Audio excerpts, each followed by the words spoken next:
Hello guys, तो कैसे हैं आप? आई होप सब बढ़िया। स्वागत है आपका फिर से एक नई वीडियो में। तो गाइस, आज का जो हमारा टॉपिक है वो है C H L tier first जो अभी कंडक्ट हुआ था, उसके रिगार्डिंग हम बात करेंगे।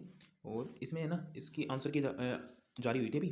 तो मैंने थोड़ा सा मतलब इस पर प्रिपरेशन किया, थोड़ा सा मतलब एक कट ऑफ का अंदाज़ा लगाने की कोशिश की है कि क्या कट ऑफ कैन भी रह सकती है। तो उस पर एक छोटी सी वीडियो है। तो आई होप ये शायद आपको फ्यूचर में आपकी प्रिपरेशन कंटिन्यू करने के लिए थोड़ी सी आपकी हेल्प करेगी। और ये सारा डाटा रैंक मित्रा का है जो मैंने उठाया है वहाँ से। तो देखिए, ये जो है ना, ये जो नंबर दिख रहे हैं आपको, ये रो मार्क्स है भाई, है ना। तो ये थोड़ी सी रो मार्क्स आप देख सकते हैं इसमें। जैसे 195 से ऊपर एक बच्चे के, मतलब यार कंपटीशन का भाई किस लेवल पे चल रहा है। मतलब 195 नंबर तक भी बच्चे ला रहे हैं 200 में से यार। 190 के दो बच्चों के हैं, 180 से ऊपर 13 बच्चों के हैं, 170 से ऊपर 250। फिर देखिए, अब जैसे जैसे आप नीचे चलते हैं ना, तो एक थोड़ा नंबर में एकदम से इंक्रीज होता है। और वो कैसे होता है भाई साहब कि जैसे 165 पे 836, और 160 पे 2368, और 155 से ऊपर 5304, और 150 से ऊपर 10,126।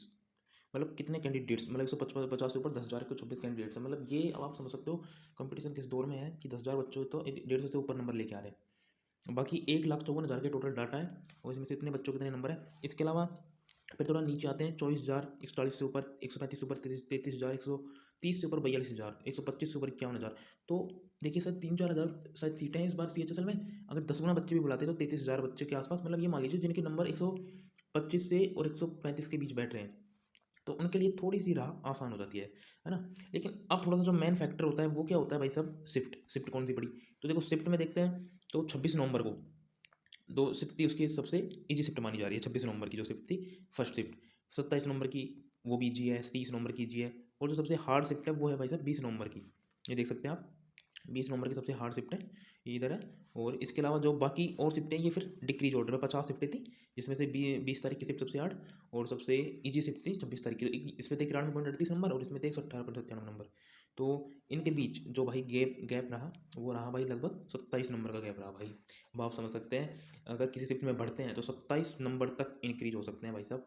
मतलब पेपर का लेवल किस हिसाब से बना रहे हैं यार, अभी पता नहीं चल रहा भाई। अगर किसी शिफ्ट में इतने नंबर बढ़ जाते हैं, वैसे 27 नंबर तो नहीं बढ़ेंगे, फिर भी यह है कि 10-15 नंबर का गैप जरूर आ जाएगा भाई। किसी भी शिफ्ट में 10 नंबर ऐड हो सकते हैं, और किसी में 10 नंबर माइनस हो सकते हैं। तो ये थोड़ा सा भाई नेगेटिव होगा। और ये चीज़ें भाई ऐसा होता है कि जैसे जिन बच्चों का सिलेक्शन हो होता है वो बाहर हो जाते हैं, और जगह नहीं होता वो सबका सिलेक्शन हो जाता है। तो कुछ चीज़ें भाई प्लस माइनस होती हैं, ये थोड़ा सा मतलब एक थोड़ा सा इफेक्ट रहता है इसका भी।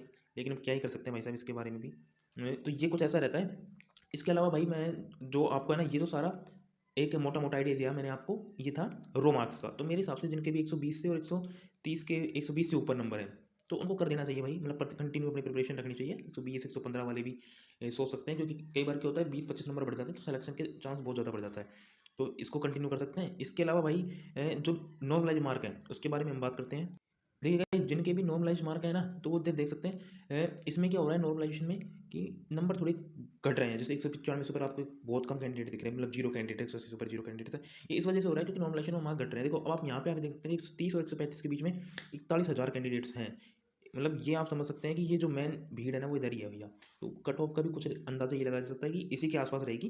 तो मेरे को जहाँ तक लगता है, मेरा जो प्रिडिक्शन रहेगा इस मामले में, वो यही रहेगा कि भाई CHSL की कट ऑफ है ना, प्री की, जो मेरे को लग रहा है, जो अभी तो आंसर क्या ही है, रिजल्ट आएगा इसके हिसाब से 120 से और 130 के बीच में ही रहनी चाहिए। ये मतलब आप सेफ मान सकते हो इस नंबर पे। बाकी अगर आपको 100% श्योर होना है, तो आप 130 से 135 के आसपास नंबर होने चाहिए। और ये मेरे को लग रहा है कि ये मतलब इतने नंबर पे आप बिल्कुल फाइनल सेफ हो जाओगे। तो जिनके भी इतने नंबर है भाई, अपनी कॉन्ग्रेचुलेशन उनको, अपनी प्रिपरेशन को कंटिन्यू कीजिए भाई। और अब यहीं से ना लग जाइए, मतलब कंटिन्यू छोड़ना नहीं है, कंटिन्यू प्रैक्टिस करते रहिए, मॉक देते रहिए, उनका एनालिसिस करते रहिए। मतलब ये एक कहते हैं ना, एक साइकिल है। आप प्रैक्टिस करोगे, पहले पढ़ोगे, फिर मॉक दोगे, मॉक में फिर जिनको जो भी गलत है उनको रिवाइज करोगे, रिव्यू करोगे, फिर उनको दोबारा सही करोगे। तो एक साइकिल है, इसको फॉलो करते रहे, आपका 100% सिलेक्शन होता है भाई सब। और ये सारा डाटा मैंने रैंक मित्रा से लिया था। तो मतलब थोड़ा सा ठीक है कि आप भाई कर रहे हो प्रिपरेशन। और ये बाकी देखिए, मेरा थोड़ा सा ऊपर का मोटा मोटा अंदाजा है। 100% तो मैं भी नहीं बोल सकता कि यही होगा, लेकिन इससे आपको थोड़ा सा आइडिया लगेगा। और जो थोड़ा सा लो कॉन्फिडेंस है या जिनके नंबर कम है, वो थोड़ा सा प्रिपरेशन को और स्पीड दीजिए और बूस्ट कीजिए। तो मिलते हैं तब तक इसी ऐसी किसी नई वीडियो में। तब तक के लिए जय हिंद, जय भारत।